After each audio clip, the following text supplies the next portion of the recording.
Hello, everyone. Yes, as I was just introduced, my name is Nick Carvell. I am a menswear and grooming journalist based in the UK, and I'll be moderating our panel talk today entitled Future Custom, Understanding Sustainability. So over the next hour, what we'll be talking about is what sustainability means in the luxury custom clothing market. And just worth saying that this WebEx is being produced in collaboration with MR Magazine, the leader in menswear trade news, and Gladstone, the preeminent purveyor of the world's finest fabrics to the custom clothing industry in the United States. And the great thing is we've got an incredible panel of people to talk to today about this topic. And I'm going to introduce myself. I'm going to introduce everybody. So please excuse my terrible Italian pronunciation. I did not take Italian in school. So without further ado, here we go. And if everyone could just wave in the panel just to really make everyone aware who everyone is. So firstly, we have Lucia Bianchi Meochi.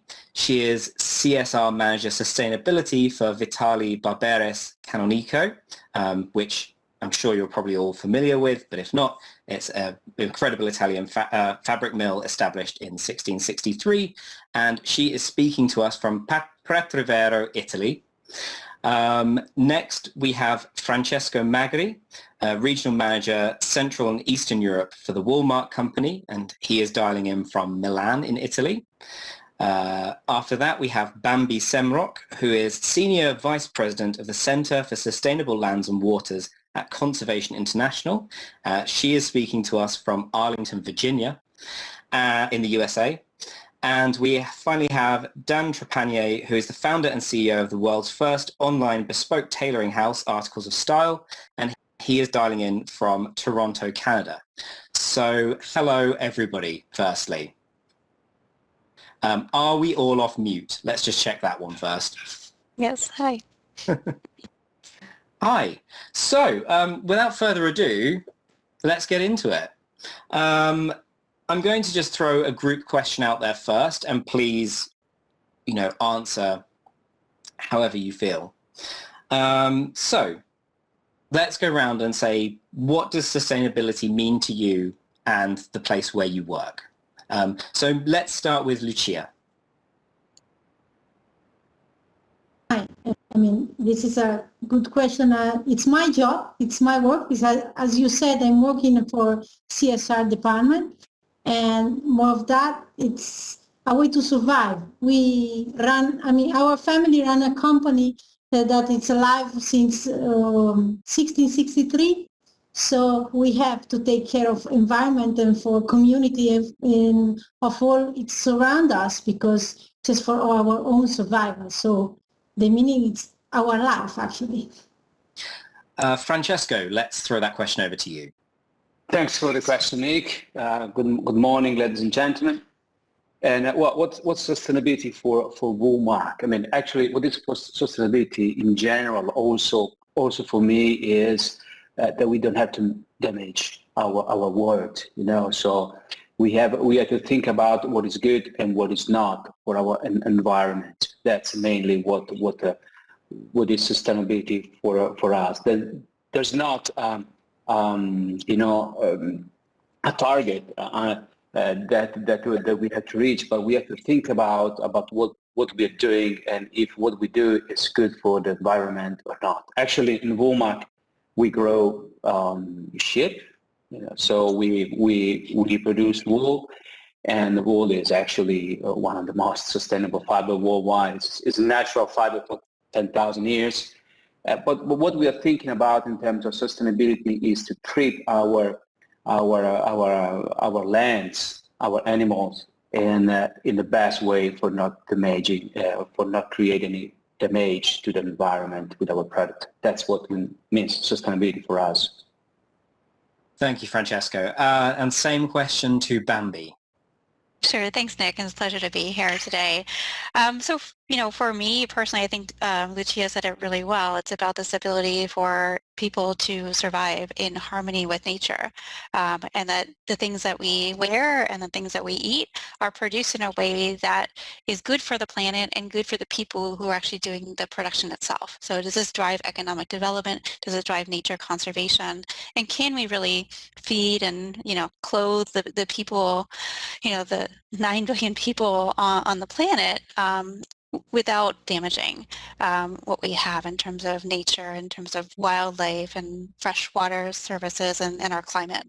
So it's really about making sure that what we're doing and what we're consuming is actually good for us and for our planet. Great, thank you, Bambi. And last but not least, let's go over to Canada for Dan. Dan, what do you think? Hi, Nick, and thanks for everyone for having me. I think about sustainability from a custom clother perspective, and to me, the most sustainable thing you can do is wear a garment for as long as possible, and really cut down on the number of garments you're buying and focus on the quality. And to me, that's a huge selling point for our industry in that we can make a garment that not only fits the customer the way it should, but is also designed for the customer and is something that person is going to love and want to wear for a long time. I have a relationship with my favorite pieces and have come to love fashion through individual garments that I've been wearing for 10 years. And I find that message of buy quality, wear it often, and the sort of psychological benefit of that as well is sort of sorely missing. So I think about it from a customer longevity perspective and a sales perspective for all of us kind of custom clothers.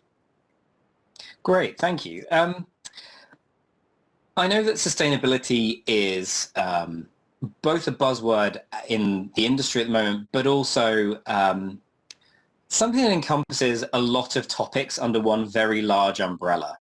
And often I find that does get very edited down to talking about the environment, which of course is an important part of sustainability. However, there are, as I say, a lot of different things that go into sustainability and how to make our industry and thus the custom clothing world more sustainable. So I'd like to ask everybody in the group, what do you think an important part of sustainability is for you in your particular field that you feel doesn't get quite as much airtime, but you think is really important that people should be aware of? So let's go around in exactly the same order as we went last time, and let's start with Lucia. Sorry, was on mute. I'm here representing the production of fabric. So the things more important that I think we have to tell the consumer or our customers the process, because sustainability is in the process is the real challenge today in about sustainability and about responsibility of production. Thank you. Great. So let's go to Francesco next. Thanks, Nick, for the question. Hello. Well, this is a great question because I am thinking about. I always compare, for example, apparel fashion to what we eat. So when we go to a restaurant, we want to know which are the ingredients. Which are. We make the restaurants aware about our allergies, everything. So now the consumer, and I am a consumer, wants to know which are the ingredients of all the products that we are wearing, exactly the same of the food that we are eating. So it is important for us, and that's our job. Our main job is to educate the consumer and make the consumer, the people aware about wool fiber and why wool is sustainable, why it's sustainable in terms of fiber, but also why the process where wool that is involving wool is so sustainable. So starting from the wool growers that in Australia are growing amazing wool that we are wearing every day. So our job is mainly to explain the benefits in terms of sustainability for wool. That is a biodegradable. Oh my God, my English, my God, biodegradabile. Can I say that in English, in Italian? Yeah, Well, that's exactly the same. renewable, or all this kind of important elements. One that is one of the most important is, for example, the microplastic. I don't know if we are going to talk about this, but just a recent report from Bain and Company, they say that on 500 synthetic T-shirts, one goes directly into the ocean before passing through the stores.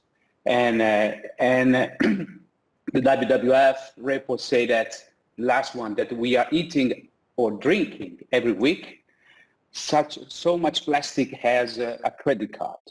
So that's important for us, and that's our job, is to communicate that there is a solution for apparel in terms of sustainability, and also that the process that are bringing wool to in our clothes is sustainable as well, in terms of farming, in terms of taking care about the land, and all that is all around wool. That's our main job. I'd quite like to get into the conversation about caring for clothes a little later on. That's really interesting. So moving through to Bambi, what do you think is an important topic that's connected to sustainability that doesn't get quite as much airtime that you think people should be aware of? Well, it's a really great question, Nick, and I've been listening to the others and trying to think, like, what is that one thing that we don't talk about enough of? And I think it really comes down to a lot of, we continue to consume at really unmanageable pace. And, we're buying like double the garments that we bought in 2000. It's already doubled in terms of how much we're consuming. And so I think it's this idea of, like, we're selling the idea of sustainability so that consumers really feel good about their purchases, but we do need to figure out how to consume less if we're going to, maintain the planet that we all know and love. And I don't think we talk about that enough in terms of what is a sustainable business business model that really addresses that consumption and that need for growth that these businesses all have, and trying to think of a new model that is going to actually reach some level of sustainability in that aspect as well. Yeah, no, absolutely. Hopefully we'll come back to that later as well within our talk. And Dan, from your perspective as the owner of a custom clothing company, what would you say? To me, it's really about transparency. You can't really change anything if you're not observing it and tracking it. And in our world as custom clothers, it's a huge advantage for us, right? Like the experience of shopping with a custom clother is totally different than that of ready-to-wear. So as the custom clother, you should be positioning yourself as the expert, and you're sort of bringing your customer behind the veil, right? Fashion has been a very dark and not transparent world. Well, now you have an opportunity to bring someone and say, hey, this is what we're going to do. This is how we're going to do it. This is the fabric I recommend. This is where the fabric is from. This is how it's made. This is the factory.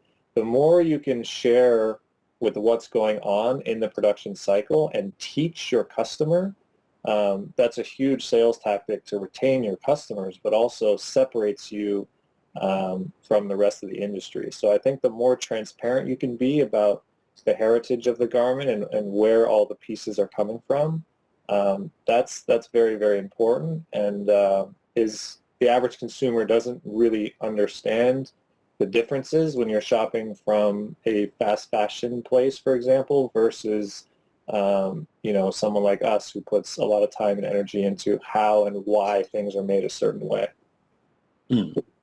So, I guess we are living at a time when the customer, there's kind of a dual, what's the word? Imperative with customers, in the fact that there is a lot of education still to occur, but also for those that are interested, and a lot of those probably will be the kind of customer that wants to buy custom clothing, they have all the means that they need to be very, very educated and to ask a lot of questions, I guess, that aren't just, where's this material come from? It's, how's this material made? What's the air miles on this piece of material? How is this being constructed? So yeah, if you can, I guess as a person that runs a brand, if you can own that transparency, it helps to have that in your armory for an educated customer coming to you and asking those questions, which they probably will increasingly demand as that sort of the argument around sustainability becomes more mature. Yeah, I mean, you have to position yourself as an expert. You know, I think Francesco's analogy with restaurants is a really, really good one. I think fashion is kind of behind food and a lot of movements that we see. If you look at kind of the top chef or the top restaurants, they're very often connected to farms, right? Like you'll have a farm and a restaurant on site, and the food is literally grown or raised, you know, meters away. And you know, all the best chefs are all going to get the best ingredients, and even the consumer at the restaurant now is starting to ask questions about, where's the chicken from? Was there antibiotics used? Is it organic? It's becoming very, very common to ask about organic food, for example. So we're seeing huge transparency in that world, but in the fashion world, it's just beginning. And I think it is a lack of education that the average person doesn't, you know, they don't really understand how clothes are made as much as the impact that food can have directly on your body. It's sort of one step removed. Mm. So it's really important to continue to educate on the differences, I think. Well, I've got to say that provides a very nice segue to return to Lucia for my next question. Obviously, Lucia, your company is responsible for providing fabric to some of the most exclusive custom houses in the world. So at Vitali Barberis Canonico, can you tell us about your commitment to sustainability? Like, what are your metrics for success? Yes, thank you for your question, and thank you we are proud to have that kind of customers, and we try to serve it in the best way possible. But sustainability, it's a journey, and I was talking about in your previous question about that, and every company is in a stage. And now we have a long history behind us, and we sell all over the world, but we are still a relatively small and pocket-sized company located in a place that you couldn't even pronounce, which is Pratrivero, which is in a small region in Biella. So taking care of our community, our the environment and everything surround us, it's just very important for us just to survive. And we are, I don't know if everybody knows that we are vertically integrated in Italy, and we mostly produce in this little small village. So our journey started a long time ago. I don't know, I was looking yesterday just for this panel, and I just remember that the first investment for reducing the waste of water in production was made in 1982. I think I was 6 years old. So, and since then, the investment in production were always, I mean, made just because that's the way to produce something with quality and with respect for the community, for the people who's working with us. And nowadays, I think the easiest way to communicate sustainability is to talk about product.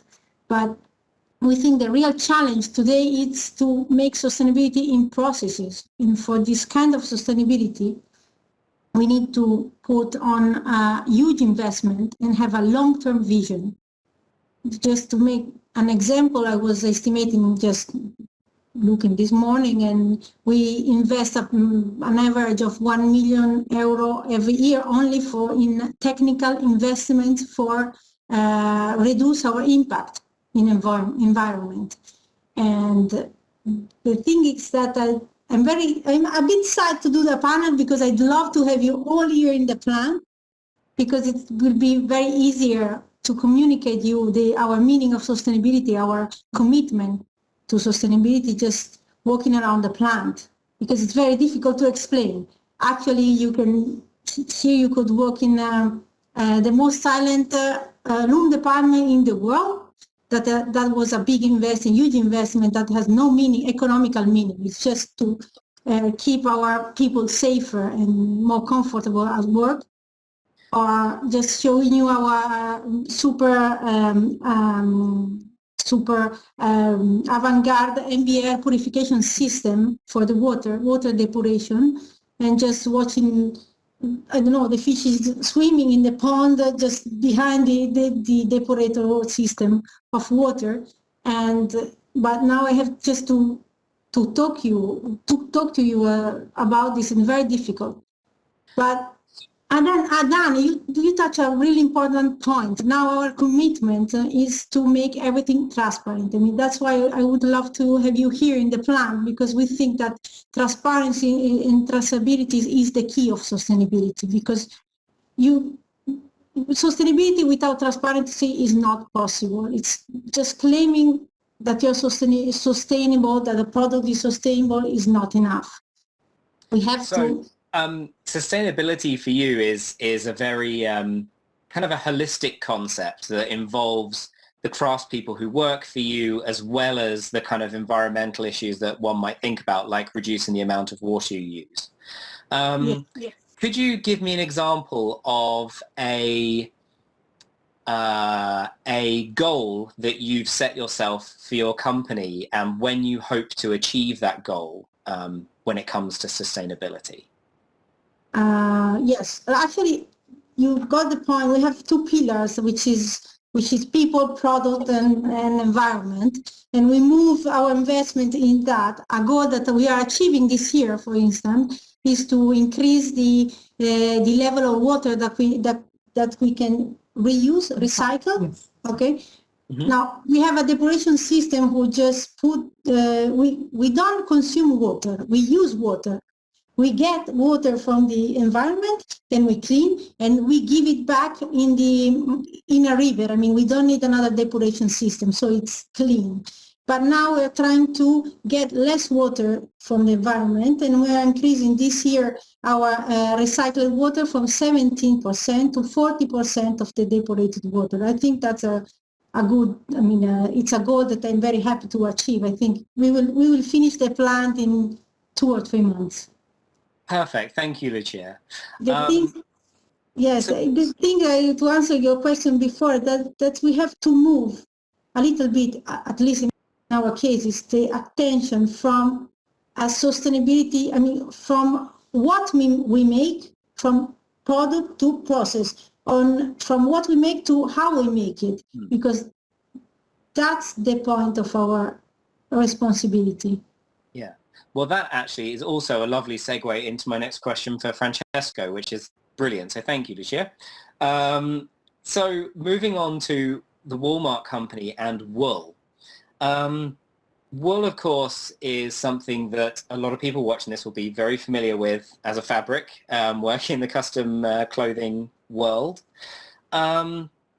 So what do we need to know, learn, and teach our community and our customers about wool when it comes to sustainability?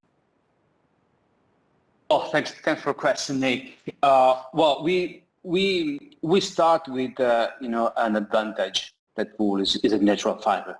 So so we have something in house that is already natural. But what we do is, Walmart is a no-profit company. Just to start explaining what we do, and our main goal is to educate all the pipeline from farm to fashion to the best practice for achieving a sustainable final product. So we start from the fiber that is natural, because animals are not killed. So we are just shearing sheep, and if nobody knows that wool is like human hair, so once you cut it, and then after 6 months they come back, without killing any animal. So that's the first point. But secondly, what is important to make all the people are aware is not just about the benefits of sustainable benefits of wool. There's natural, no microplastic, renewable, or the fact that you have to wash less wool garments than cotton or synthetic garments, and that's very healthy for the environment in terms of detergents, in terms of everything that's around. But what we want to make the system aware is that also where wool is produced is moving more and more sustainable. Our job is to work with all the wool growers for supporting the regenerative agriculture. And it means that when the sheep are eating some grass, because wool, the ingredients of wool are grass, water, and air. That's the only three elements that sheep need to grow, and that's the element at the base of wool. And so we are helping the wool growers to treat the land in the best way for make the lands even more sustainable than what they are already now. But at the same time, we are also taking care about the animals in terms of animal welfare, because without sheep, we don't have animals. We don't have wool. And wool is like the human hair, So if you eat well, if you're not stressed, you have a good hair. Yeah. I'm losing some hair now, so probably I'm too stressed. But that's the reason why the more we treat the animal in the best way, and the better product we can have. So that's our main goal. So we are also training the shearer, those who are shearing the sheep for having as less impact as possible, even if they don't suffer in shearing, but we are investing in training in the shearer for shearing as best as possible. Or for example, we invested last year about 40 millions against the fly strike problem. That is one of the biggest problems in Australia for sheep, as we want to preserve animals in good health. So that's what we are doing, and that's what we would like people know about what is behind wool, what is behind the ingredient of the amazing various fabrics. Wool is one of the most important fibers. So our job is education for educate the wool growers to be more sustainable as possible, but also educate ourselves for understanding what's behind a sustainable fiber as wool. That's what we mainly do. And of course, another major tenet of Woolmark is the Woolmark Prize, which has just been announced relatively recently. This year won by Matty Boven, who I believe, is he the first designer in history to win both men and women in the same year? Yes. So he won a lot of prizes. He's an amazing designer. All the finalists have been amazing, but he had some elements that made him won the two prizes. Yeah. So, what influence does Woolmark have towards encouraging these kind of emerging designers who are just starting to work on their business and their business model, encouraging them to think more environmentally sustainably? What role does Woolmark play there? Well, the Woolmark Prize itself, it is not a prize just because we want to give a prize, because it was made for educate the young designer about the benefits of wool, and more why wool is a sustainable fiber. So what we do, because you see just the last part of the prize, so the announcement and so on, but we start 1 year in advance. We organize trainings in all the fashion schools, like in London Fashion School in London, or the NABA or the Marangoni in Milan, or everywhere from US to Japan. And presenting the Woolmark Prize contest, we educate all the young designers to wool and the sustainable practices. And once then we select the finalists, because there are thousands of entries, so we cannot mentoring everyone. So we select the last 10 finalists, and we organize a mentoring program with the most important influential people in the world in terms of sustainability. I mean, we work with many key players in fashion and also in sustainability, and we mentor the finalists for about like 6 months, introducing them to sustainable fabrics, sustainable yarns, most natural treatments. So we want them to push as much as possible sustainability, and we have a great network to introduce to these guys. So that's what is the Woolma Prize for: educate the young designer, the designers of tomorrow. Yeah, which will increasingly, one of the things that we need to talk about a lot with, certainly with the idea of a consumer who's thinking sustainably, is the way that different ages of consumers are currently thinking about what they want out of a brand.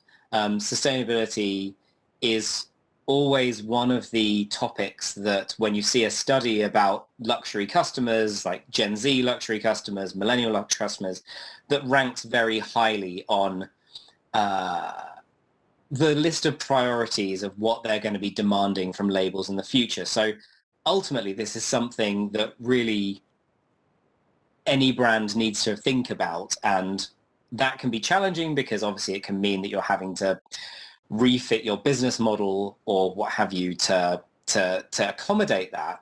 But does anybody have any thoughts on how have you seen a younger customer coming through who is asking questions that ultimately someone in their, let's say, like 50s and 60s wouldn't ask about a product? And I'm throwing this open to the floor.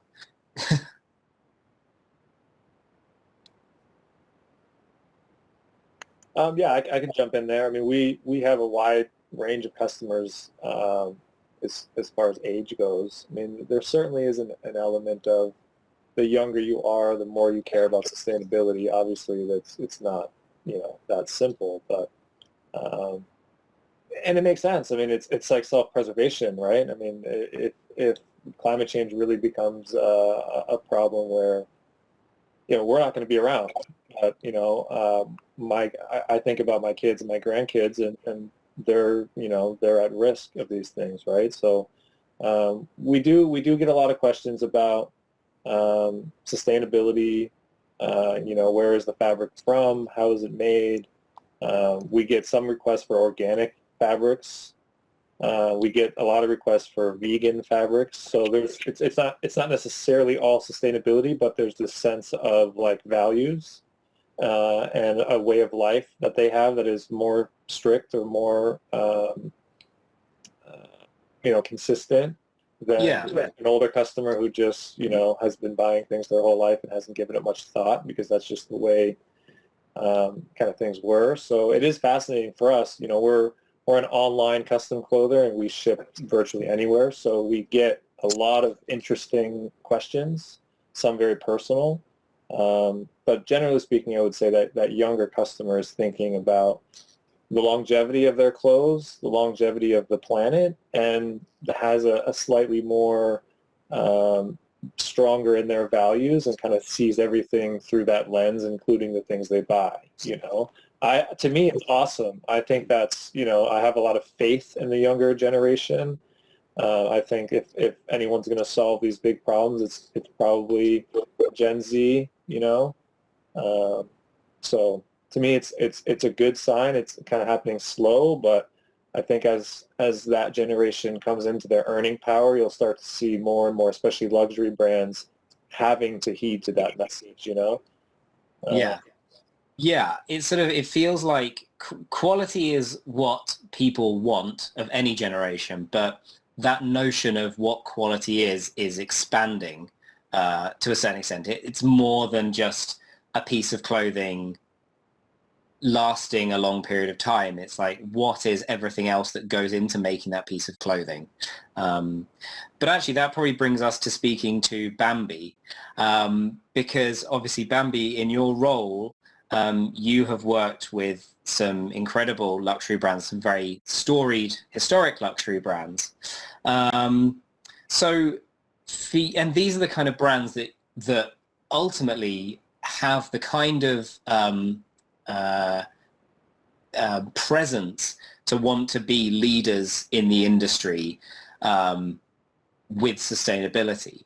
So for you, what does leadership in sustainability look like for these kind of major forces within the fashion industry? How does that work? It's interesting that you're talking about luxury and, this idea of quality. And before I answer your question, I think what I want to bring into this is a little bit of a parallel that we're seeing from like the coffee sector. And I worked in the coffee sector for 20 years now.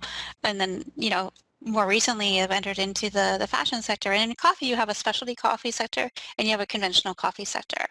And I think there's a lot of parallels in fashion. And what we've seen in the coffee sector is that specialty was really about the flavor profile, what this idea of coffee is. And I think in fashion, the same idea. It's like this idea of like this luxury brand, this luxury concept. But it was really about the quality of the product. It was not really about the sustainability of the product. And so now what we're seeing in coffee and fashion and other sectors is this idea of like, you have to also have, your credentials in terms of sustainability to maintain that specialty or luxury kind of branding in the sector. And then there's the question of like, what does that mean? Like, what do you need to do to show that you actually are walking the talk?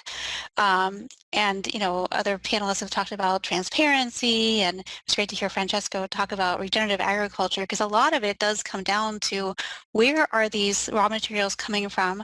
How are the people treated? How are the animals treated? How is the land treated? And then really trying to understand that and bring that story to the end consumer. And you have to be able to tell that story with authenticity, and you have to have the proof that you actually are driving change on the ground. And so we know that like 80% of the impacts that companies are having in terms of the raw materials that they're sourcing is actually in the production process. It's not in the manufacturing process. It's not at this point of sale. It's actually all the way back down the supply chain in terms of the land use and the way that people are actually treated who are producing these raw materials. And so, we can't really underestimate the power of asking the right questions of their suppliers, right? How is this being produced? Do we understand the impacts that we're having when we buy so many tons of wool or tons of cotton? Like, do we understand how much land it took to produce that, how much water it took to produce that? And when you start to see companies like Kering put that into an environmental profit and loss statement, which they have done, they can start to then think about, okay, what's my commitment back to the land or back to fresh water? How much responsibility do I have as a company? And they can kind of right size those levels of investment. But it's really about understanding that impact, using their purchasing power for good to try and change that, because a lot of this works based on incentives. We don't do very good with regulation. Nobody likes to be told what to do. We like to have an opportunity to do good. And so it's really about getting the incentives right in the marketplace and putting that into your RFPs for raw materials. And then it's about figuring out, okay, how do I invest back into these producer organizations and these producer communities to make sure that they have that incentive, they have, a little bit of a nudge in the right direction. And so what we're seeing with like groups like Kering and others, this idea of like we just launched in January a regenerative fund for nature with Kering. And it's a fund that is trying to identify the most important places for different raw materials that are coming from, including wool, but also cashmere, cotton, leather, and trying to figure out, okay, where is that coming from in their supply chain? How does that relate back to biodiversity importance or climate, irrecoverable carbon, like how much carbon is in these landscapes? How much of this is being degraded right now? So how do we prioritize where we should be putting those funds? And then getting, we got 75 different applications from around 17 different countries for these different raw materials. Now we're trying to figure out what are the 8 to 9 that we can actually invest in. and start that journey on. But there's a tremendous need to kind of grow that type of ambition and that type of programming so that more and more of the raw materials used for fashion are actually transitioning into these regenerative practices over time. That's it. That's really interesting. And the idea of that you raised about authenticity is really interesting from a sort of consumer perspective. Again, like when I read these sort of these sort of reports about Gen Z and millennial luxury customers, authenticity frequently comes up as the thing that is demanded. It's not that you can't get away anymore with saying that your brand is kind of cool. It's just kind of not going to work. Like, as a millennial, that would have worked for me. But now it's obviously getting to the point where transparency is an essential part of authenticity. And, the time to think about that, if it wasn't yesterday, is kind of today. Because these things often aren't very easy to trace if you're just coming to it. There's a lot of threads to what that no pun intended, to what that is. But it's something that theoretically customers might be asking about going forward.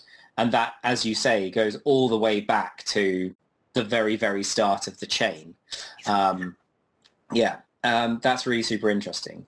Dan, if we continue on the sort of consumer journey and come back to you, over the past year, a lot of people have had to, or 15 months it is now, people have had a very big rethink about a lot of things for obvious reasons throughout the pandemic.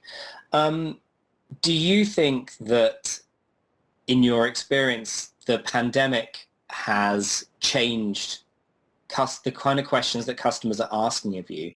Has it changed how customers are thinking about investing in their wardrobe, the kind of pieces they're buying, and what questions they're asking about that?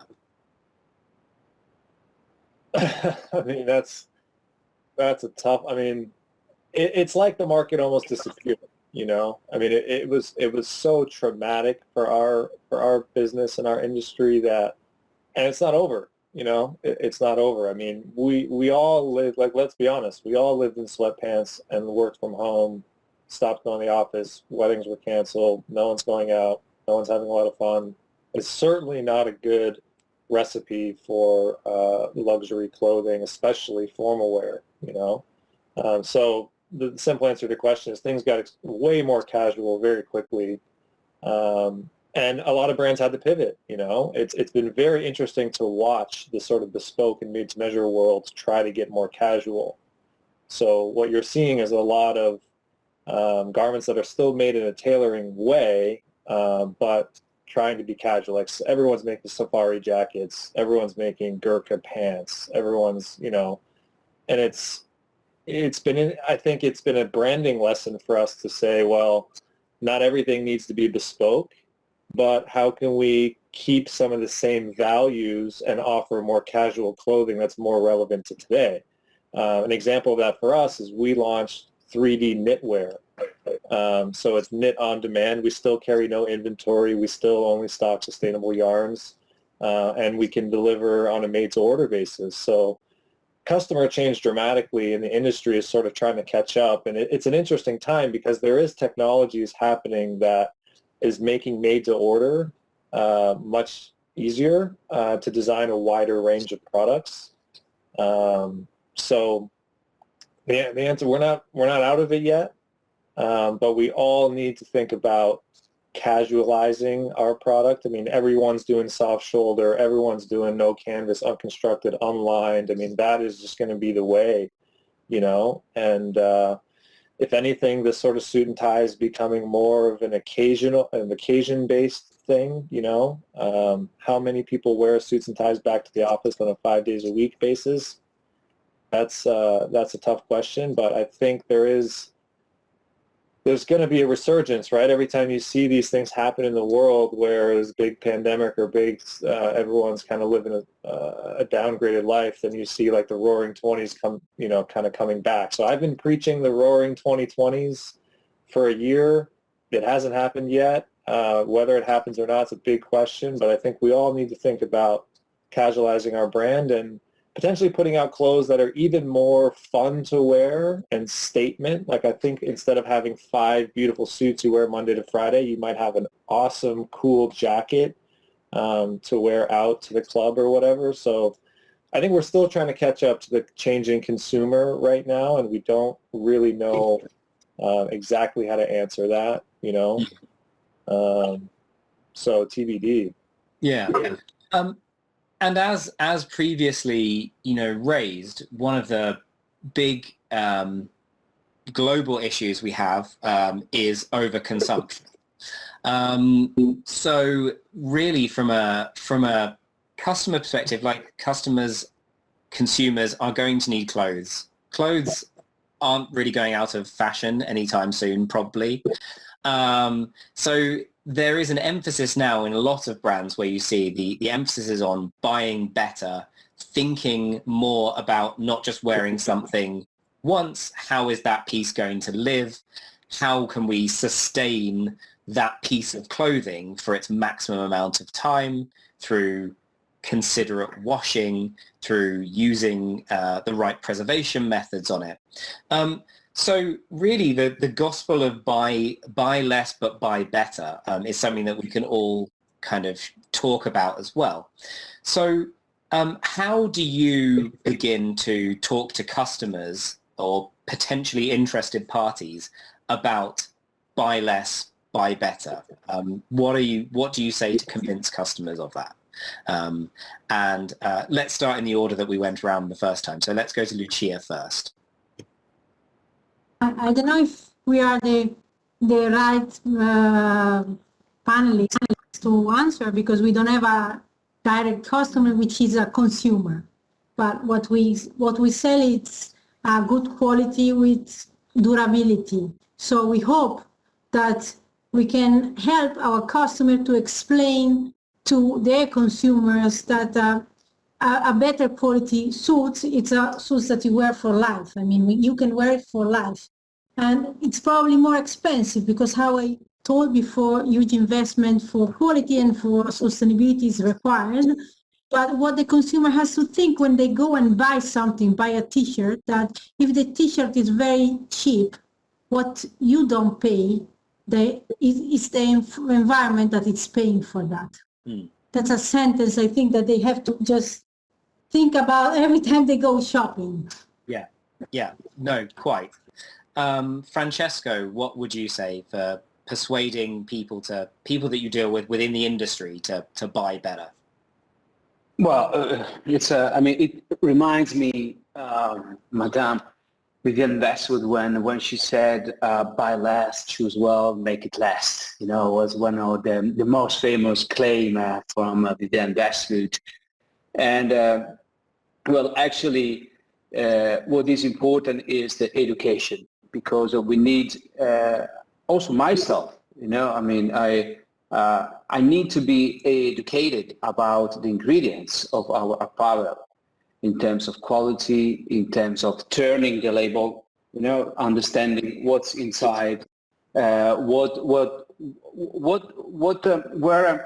the clothes goes after you use it, because there are a lot of documentaries that shows that once we throw away a t-shirt, it finish into the ocean, finish into, and it's not good for the environment.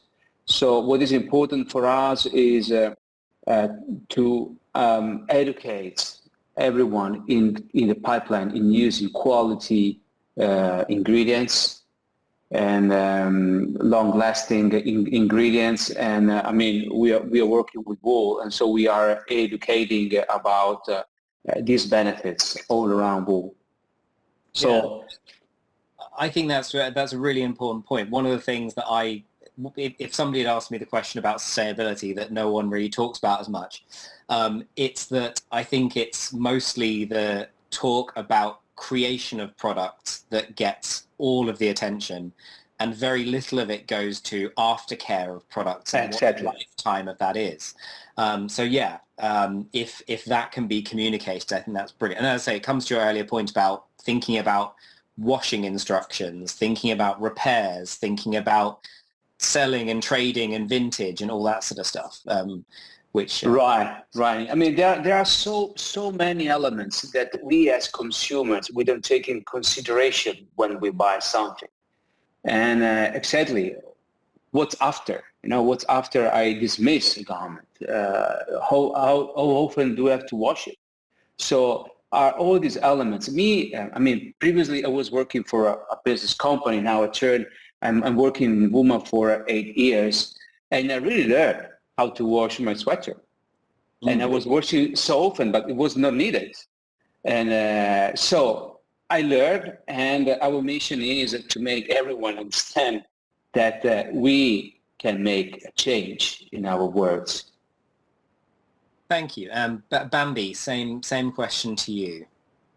I mean, I think it's really hard to unlearn habits, right? As Francesco just said, and it always comes back to, like, if you're ever trying to change somebody's behavior, you have to provide them with not just the knowledge and the understanding and the awareness, but some kind of incentive to actually change. And so that's really the big question in my mind, is what incentives can the luxury, companies represented here really give to consumers or provide to consumers to change and to do exactly what you said, is like, buy less and make sure that it lasts, and put a sustainability kind of mantra embedded in that as well, because we know that that's better for the planet as well. So I'm not sure I have all the answers there, but it's just this idea of what is that offering that these brands can provide, so that we're embedding those incentives into driving that behavior change. Because otherwise, we can preach all we want, but consumers don't really want to be preached to. They want to align with your brands and make sure that, you guys are doing the right thing. I feel like I'm good because I'm buying this product that you're offering. And they don't want to have to hunt and peck and find the one thing that they could buy that they're going to feel good at. And so they want that brand alignment, but I think it's also trying to figure out, okay, how do you maintain that? And then thinking about that kind of end of life model as well, in terms of sure that suit might last forever, but are you going to be the same size forever? Are you going to be the one wearing that suit forever? And so what is that end of life for that customer, for that suit going to look like? Do you have any examples from across the industry of somewhere that you think offers that, or an example of what that could look like? I mean, it's interesting. I think some of the outdoor clothing companies have started to think about, we guarantee this for life, right? And, if it doesn't work out, come back to us and we'll replace it. Like those types of things, I think, need to become more mainstreamed in the fashion world. And I think that's gone a long way, but even some of those have started to kind of maybe roll back a little bit. So it'd be interesting to try and push that type of thinking forward. Oh, thank you. And yeah, Dan, lastly to you. I think there's a lot of ways to talk about it with your customers. There's the empathy for the garment worker. There's the planet and climate change. One thing I don't think it's talked about enough, and we try to focus on in our sort of marketing of it, is the design of the products, right? Like buy less, buy better is great so long as you can actually wear it a long time and wear it many different ways. So we found some success by showing customers, okay, you buy the one suit, here's how many different ways you can wear it, right? All of our jackets they double as sport coats, so now you're getting more out of your wardrobe. And now we train you on how to buy the next 3 shirts to go with that suit. So you're not replacing items, you're sort of building a wardrobe that ideally is timeless, like you can wear it, it's not really going to go in or out of style. And we even see a little nostalgia from people when they, this is from my grandpa, right? Like this is from my grandpa's closet. And we teach them how to tailor and alter it to fit them. And we hope that we can pass it down to our kids. So really the design of the product being kind of timeless and versatile is really a good marketing pitch to say, yeah, like if you buy instead of buying 5 suits over the course of a year, you buy 1 or 2, you're going to wear them more. They're going to look better every time you wear them. And now you kind of train them on how to get more out of it. So if it just lasts long and you're not wearing it more, it doesn't really matter, So using content to share that message in a way that is directly relevant to their everyday needs of clothing, I find is just a more direct impact than trying to share the story of the bigger picture that is more complex to deliver, you know? No, that's great. The idea of sort of contextualizing and visualizing how that could look to your customer with you. So we've got a couple of questions from the audience that I'm just going to pitch through. The first one is probably best for Bambi, I'm guessing. Somebody asks, what small acts can consumers do to make a change? And I guess that would be something as small as what kind of question people could ask that actually really is telling or makes a difference about the piece that you're buying. So did you have any thoughts about a small act or a question that you could ask? I mean, it all starts with, you know, where did this, what are the ingredients in this, and where did these raw materials come from, and what do they know about that? What can they tell you about that? And to start to have that conversation, it really shows the company that you care. You care about these things, and it starts to, you know, if they hear that more and more from different customers, they're going to start to pay attention more to it. And I've had a question as well about, in fact, two questions that I can sort of roll into one about influence in the media. And this is probably good for Bambi as well, but also probably quite good for Dan. So somebody has asked, what role does the media play, and how can consuming be more meaningful?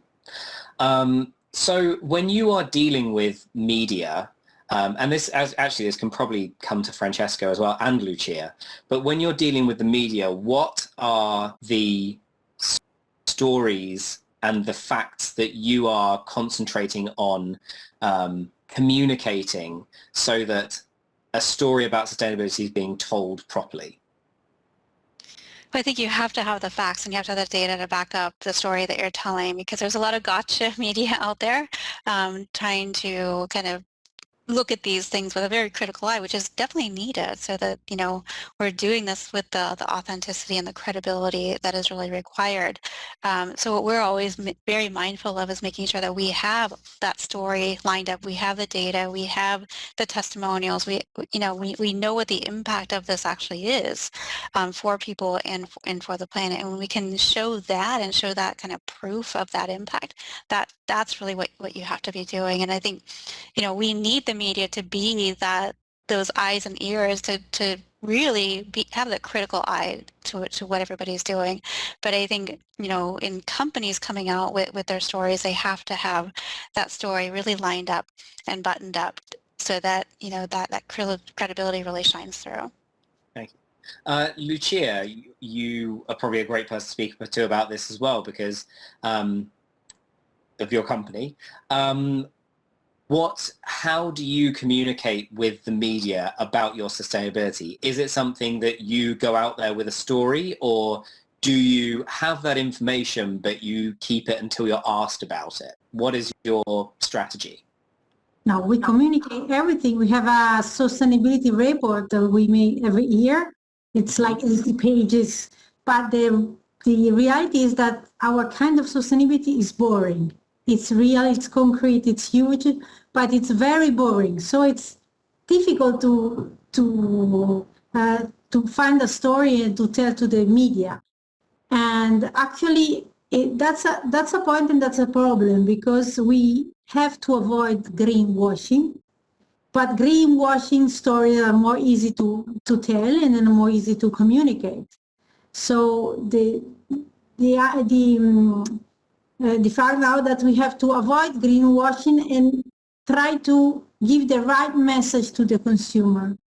Nowadays, for instance, we have, you know, Francesco knows this perfectly, it's passing that the man-made fibers, the synthetic fibers, are more sustainable than the natural fibers, and because it's easier to communicate. That's it. So we keep telling our stories, but we see some journalists that it's media that it's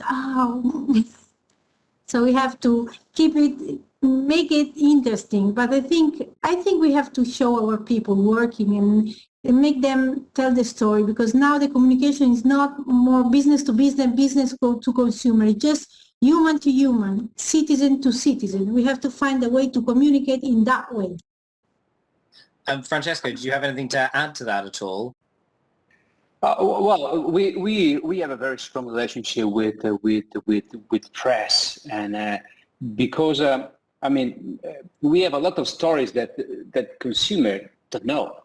You know, I mean, it could sound strange, but sometimes people don't know that wool is coming from sheep. They think it's coming from goats, or on the contrary.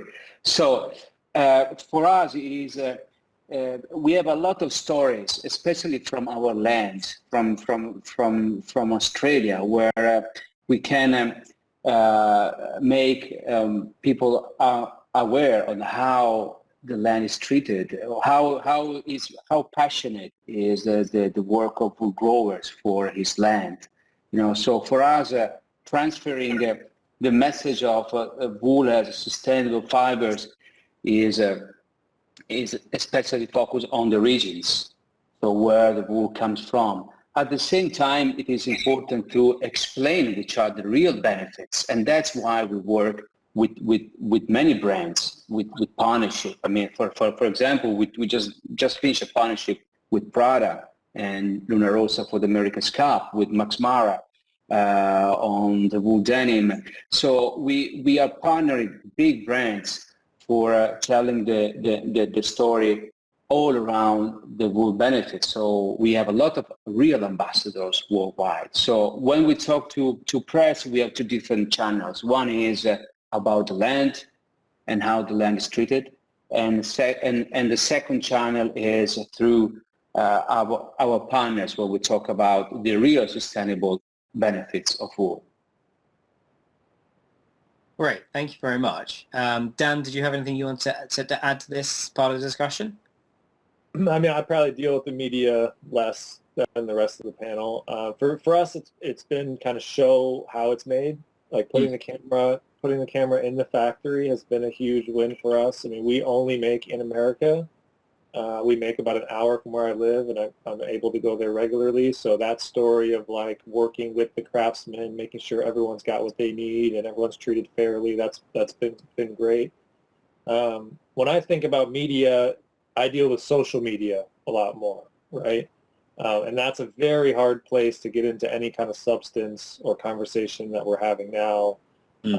But I think there is sorely lacking authenticity. I mean, we're seeing social media get more and more fantasy, whether it's face filters and all this stuff, and I think people are craving a sort of sense of realness and authenticity. So we try to do longer form when we're dealing with stuff like that. Like, we're a content-driven business, so we try to not just put up a picture and say, hey, go buy this product, but actually educate and get into the sort of nitty-gritty. You're not really going to cast a wide net that way, but you can cast a pretty deep one. And that's been good for us, you know, to get people who care to answer their questions, and maybe make them advocates among their friend circle as well, you know, and sort of help make evangelists to spread these messages is sort of exciting to see, you know. Great, thank you. Well, I realized that we've just run over time, so I don't want to keep everyone, but I wanted to ask one final kind of quick fire question to everybody to go out on a positive note. So what is one thing that makes you feel positive for the future when it comes to sustainability in the fashion industry? So I will start with Lucia. I believe in our business model. I believe in our product, and in terms of sustainability, I think wool is wow. So that makes me very. I mean, I'm very positive for the future. We have only to find a way to communicate. Yeah, cool. Thank you, Lucia. Francesco. Oh, you're muted. Sorry. Well, Lucia is exactly right. I mean, what my dream is that in the next years we are not talking about sustainability anymore because we found the solution. We found the solution. You know, I mean, now thanks God, sustainability is a big trend and it's a positive trend. And our goal is to educate as much as possible that we don't have to educate anymore. So that we go on holidays for years. That's our main goal because the problem is solved. Perfect. Thank you. Bambi, what makes you positive for the future? I think just seeing the energy and the passion and the movement that's already happening in fashion, and even if fashion might be a little bit behind food and other sectors, it can catch up really quickly, and it can leapfrog and learn from what those other sectors have done. And I think we're already seeing that in things like the Fashion Pact Association, other big initiatives where companies are willing to kind of work together to address some of these really challenging issues. And that's really what it's going to take. It's not every brand for themselves or every company for themselves, but it's really like we're all in this together. And just, seeing the tremendous progress that the industry's already made is really telling. Great. Teamwork. Awesome. And Dan, how about you finally? I think the younger generation is very inspiring. And I think the flow of information today is I think we don't appreciate how new this world we live in is, especially from a social media and digital information landscape.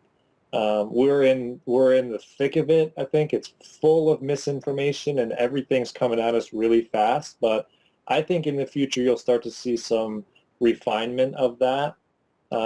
It's just like anything that's brand new, it gets kind of like overexposed, and then we'll get better information, better ways to track misinformation. So I think the younger generation that cares more and the access to the tools for them to share these ideas and the refinement of those tools is going to lead to a place where it's not only in a conversation up in the sky, but it's part of kind of a daily practice. Great. Thank you, Dan.